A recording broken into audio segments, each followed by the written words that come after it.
Perfect.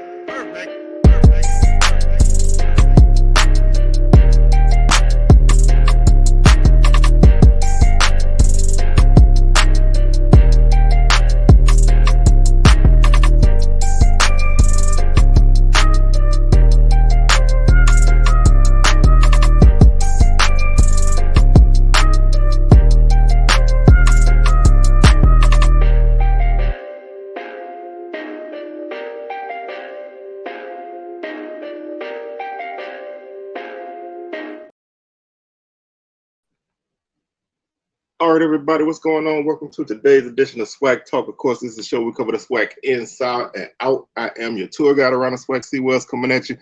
And today we're gonna continue this little series I kind of stumbled into, man. I did a video on Valley, video on Pine Bluff, now Jackson State, new coach series. Basically, man, just kind of sharing my thoughts on the new coaches and what I and you can expect from these teams. So we're gonna do Jackson State, and then we're gonna finish this series off with Bethune-Cookman later on this week. Like I said, I kind of stumbled into this, so it wasn't nothing that I planned. So it's all kind of seat of my pants. But we're gonna talk about JSU, and as the title said, can the Tigers three-peat? And it's a very good chance that they can. There are a lot of questions, but they have did some really good recruiting and filling some holes. So we'll look at some things. We're not gonna take a deep dive into this. We're gonna save that for later when we do our actual season previews, around the start of the season. So this is gonna be more of a kind of broader look, and just sharing some thoughts. But before we do all of that, man, y'all can check out the socials. They're on the screen. Facebook is SWAC Talk, Instagram SWAC Talk, Twitter SWAC Talk 76. Don't forget, man, like I said before, we have our Patreon account. It's patreon.com/SWAC Talk. Hit that up, man. If you want to support the show, we have a $3 level and a $5 level.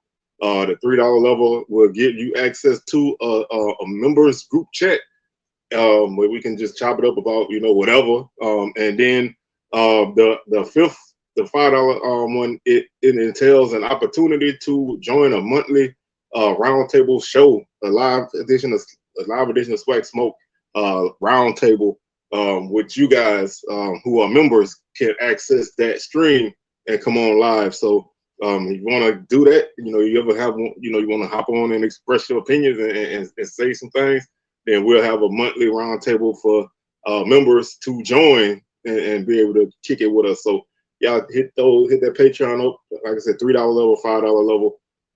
And support the show and help us continue to grow. We thank you in advance. Also hit that subscribe button if you haven't done so already. If you have, thank you, man. We're still trying to make it to that 1K, man. We about 150 away from that 1K. So, man, y'all help us get there. And we would be much appreciated. Like the video as well. Keep hitting that like button. Comment and let me know what you think about JSU this season. Can they repeat? Will they continue to run the table? Will they drop a couple games? Where will they finish? Let me know how you feel. So we're gonna start this off just straight up from the top. This is not a TC Taylor era. JSU has a new coach. TC Taylor, former Jackson State quarterback and wide receiver, really great player at Jackson State. Coached there for a while. Coached at North Carolina Central. So, obviously he's been around. He knows the program. He knows the HBCU game. And, he's hungry and he's been working since he stepped foot in the head coach office. So this team took some losses. I mean, obviously, when you look at losing the amount of guys that this team lost, that creates some holes. But he did a really good job of recruiting and filling in those holes, or at least getting numbers to replace those guys that left. So we'll start off with that part of it. We'll look at the losses and what they return, and we'll go from there. So basically, it's probably easier to start at what they return in terms of numbers. This is straight from the stat sheet. So these are all guys that have played at Jackson State last season.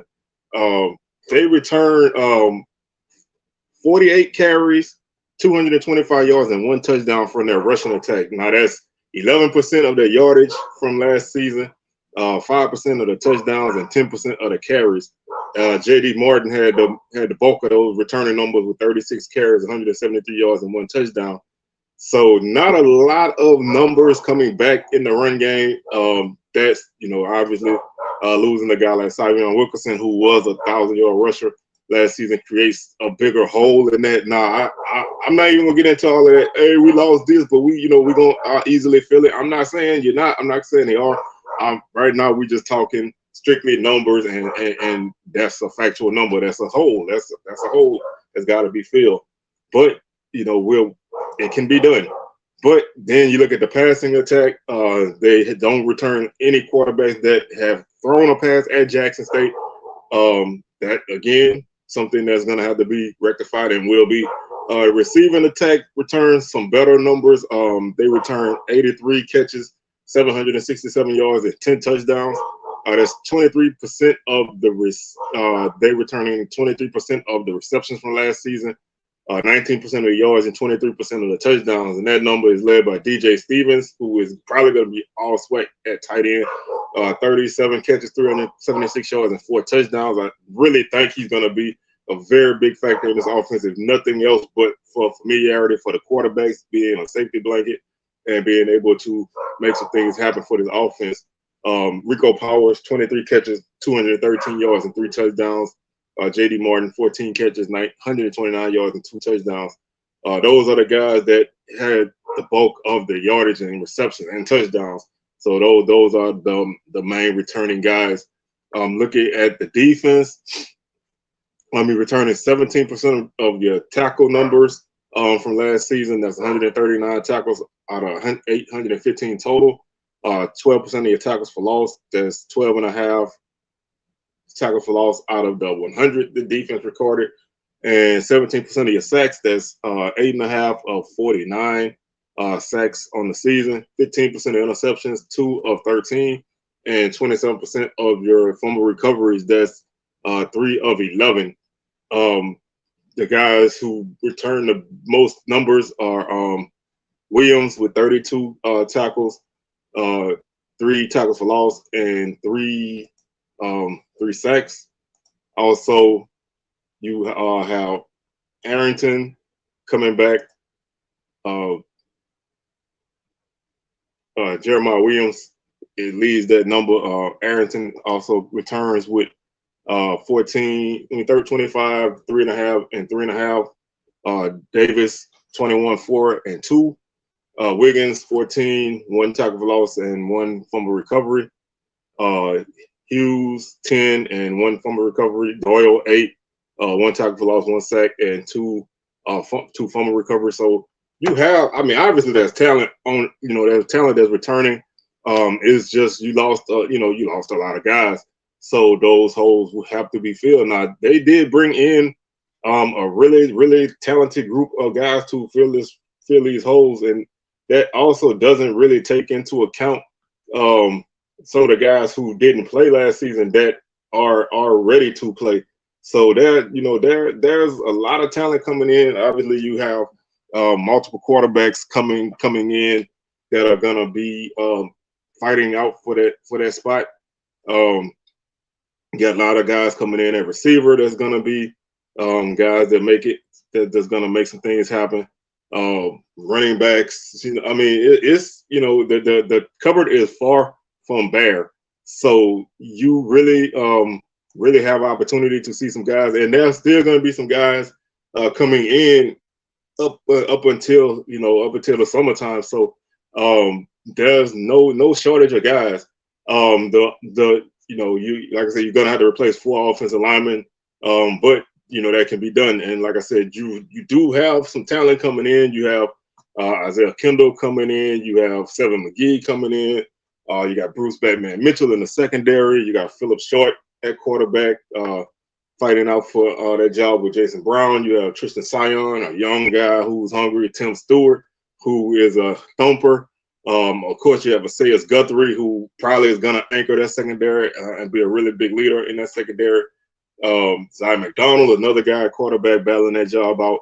You get some great kickers. You got Luke Jackson coming in, who hopefully can take that job. You got Philip Webb coming in on the D line. Josh Short, defensive back, should hopefully get in the rotation.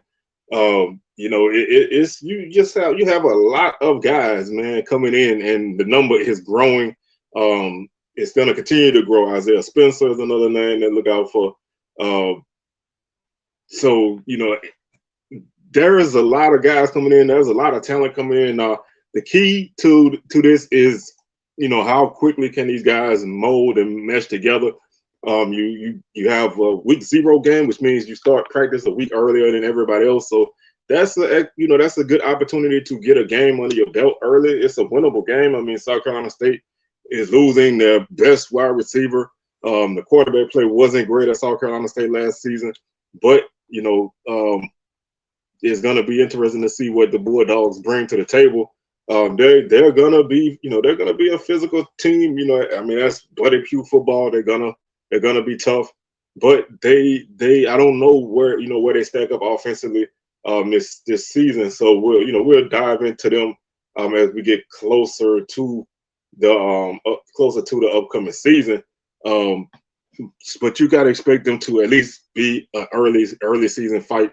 But Jackson State has a great chance of winning that game. They really can find themselves in good shape to pull this thing out. And if they can do that, then that gives them a leg up heading into the Orange Blossom Classic, which obviously is a huge early season game against Florida A&M.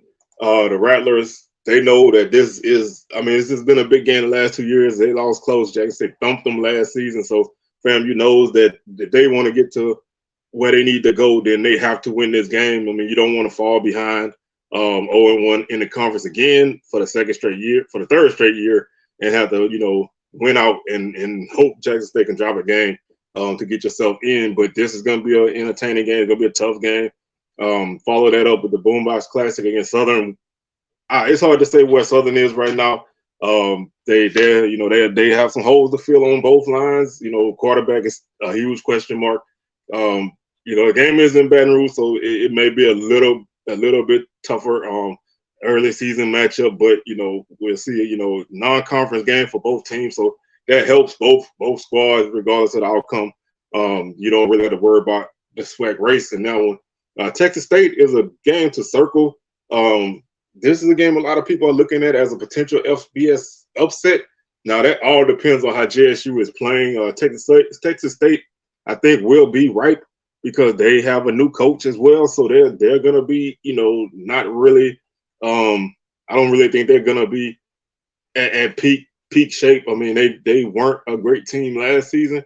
So you really, you kind of don't really know what you're gonna get from them.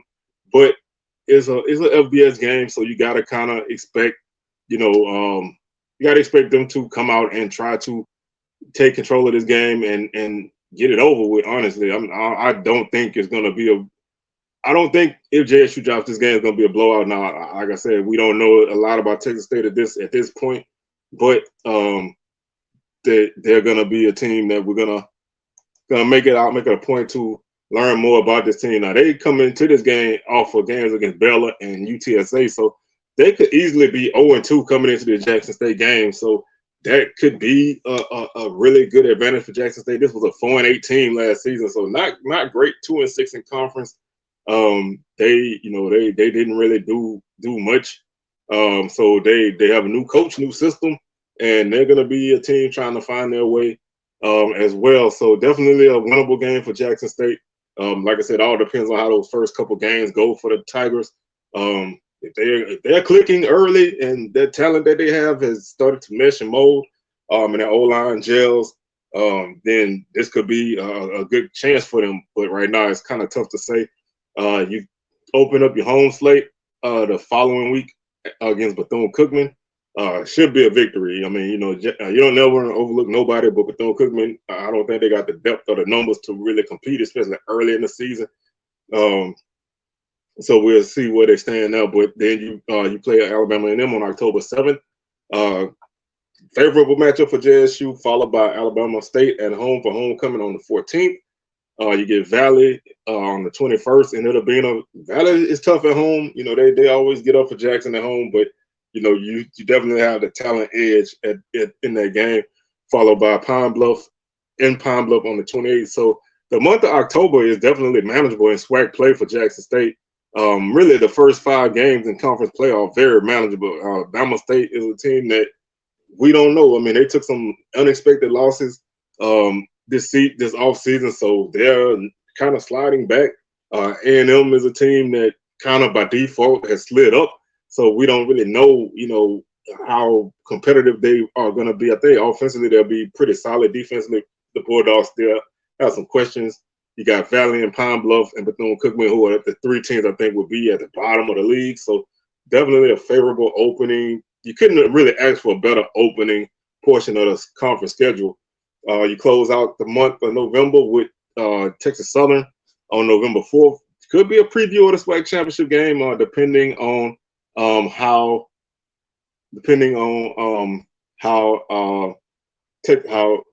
why am I drawing a blank? Depending on how Texas Southern is doing, this could be a preview of the SWAC championship game. The Tigers of Texas Southern are gonna be led by Andrew Body. The defense should be continuing to grow and get better. We just, you know, last season this game started off a little close, but it got out of hand pretty quickly. So you really don't have any real idea of how Texas Southern will approach this game, but they are slated to be one of the teams to contend for the West Division. So if they are playing well, then they could find themselves in a position to you know, make this be a rematch if Jackson State, you know, doesn't drop any games, which the way, like I said, the way the schedule sets up right now is going to be, you know, it's the ball's in JSU court to win the bulk of their games. So I don't really have a problem with that. You get an off week on November 11th, and then you finish off your season with Alcorn at home. So it's going to be a tough game again. Could be a possible preview of the SWAC championship game. If that's the case, then you're going to see the same team twice in like 3 weeks. So definitely could be, you know, a filling out process. I mean, Alcorn did give JSU a battle last season. The offense just couldn't really get them over the hump, but JSU definitely had more than enough to survive. Alcorn's gonna be better this season. They are expecting to have, you know, pretty decent to good quarterback play. The defense should still be solid. The running game is gonna be great. So this is gonna be a physical matchup and a game that I'm definitely looking forward to because this is just one of those games that you don't want to miss out on. So basically, when you look at this conference schedule, there's not a lot of tough games. I mean, obviously, you open up conference play with Florida A&M. That's, you know, a huge game. All years has been a huge game. This is a huge game for sure. And you close it out with Alcorn. So the 2 toughest conference games are at the beginning and the end. The middle is very, very manageable. Like I said, you get Bethune-Cookman, then you get a bye week before you get your games in the month of October. So those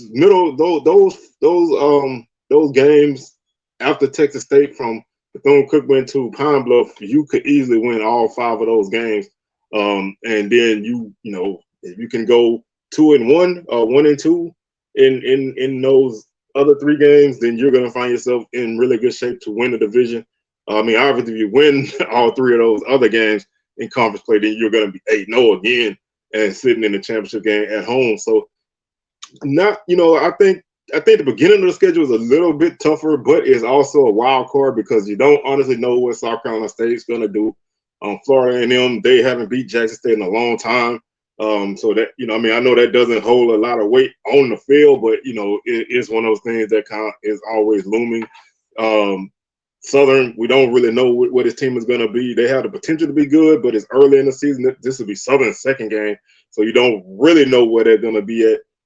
They could be a team that JSU sees later in the season again, or this could be a team that they run through. We don't know what Southern's going to be at, and you probably won't even know until you after this game, honestly. But you know that game's a game that's a wild card type of game. And Texas State, for an FBS game, you know, it's not the easiest game, but it's not the hardest game either. We just don't know where that team is. So really, you have 4 games that are tough games, but 3 of those 4 games are games where I consider the teams to be wild cards. We don't know enough about them sitting right here, right now, to say that they're gonna be a challenge for JSU or they won't be. But I think, you know, getting everybody to, you know, to jail, getting the offense to come together, the coaching staff is solid. Getting everybody on the same page, you know, week in and week out is gonna be the challenge. I'm not saying that it can't be done. I'm not saying they don't have leadership. I'm not saying they don't have talent, because obviously all of that is there. But certain things don't get exposed until you get in the heat of games. You know, we've seen some great teams underachieve, and I'm not saying that this team will underachieve, because I believe that this team will be the East Division champ. I mean, if you ask me preseason who my number one is JSU. Family right behind them. Not really a big gap between those two. You probably could flip them if you wanted to, but right now, I mean, you know, they are the defending champ, and they still have guys coming in. So, to answer the question, can the Tigers three-peat? I think they can. Will they? Now, that's a different answer that I won't really give right now, because, like I said, there's so many variables that are still out there. But I think JSU is going to be in the thick of the race. I think they're going to be the team to probably hold the bulk of the cards all season. FAMU is the team that can really shake up the table. If they can find a way to beat Jackson State, then they're going to throw a lot of things in a frenzy. If they lose, then I think JSU can. I think if they lose, JSU can make it through the division relatively comfortably. So this is a huge game. You know what I mean? Like I said, those first 4 games are a good test for them, regardless of how good or bad those 4 teams are. They're all going to be teams that are going to come out and go at Jackson State. All of them are away from home, so that's definitely an opportunity for this team to grow together week in and week out. So everything shapes up. Everything shapes up on paper for another great Jackson State season. Off paper, on the field, that remains to be seen. But right now, sitting here on May 7th, I think JSU is going to be in the mix, and I think, you know, preseason they'll be favored. So that's where I stand on that one. So again, man, thank you for tuning in. Like I said, we'll be back with another edition of SWAC Talk. I'm gonna do a show like this about Bethune-Cookman as well. That'll be our final team, new coach series. I guess you could say we'll have that coming sometime this week. Got another video I'm working on. Just had an idea come to me from from a viewer. So we're definitely gonna work on that. And again, man, hit that Patreon, man. Support the show. Like I said, we got $3 level, $5 level, patreon.com/SWAC Talk. Check that out. And continue to subscribe, man, and support the show. We appreciate all the love. We appreciate all the support. Of course, SWAC Smoke coming Thursday live, 6 p.m. Central, 7 p.m. Eastern, and SWAC Talk on Saturday, Sunday, and Wednesdays. Make sure y'all catch all of that, and we'll catch y'all on the rebound when I see you again. Peace.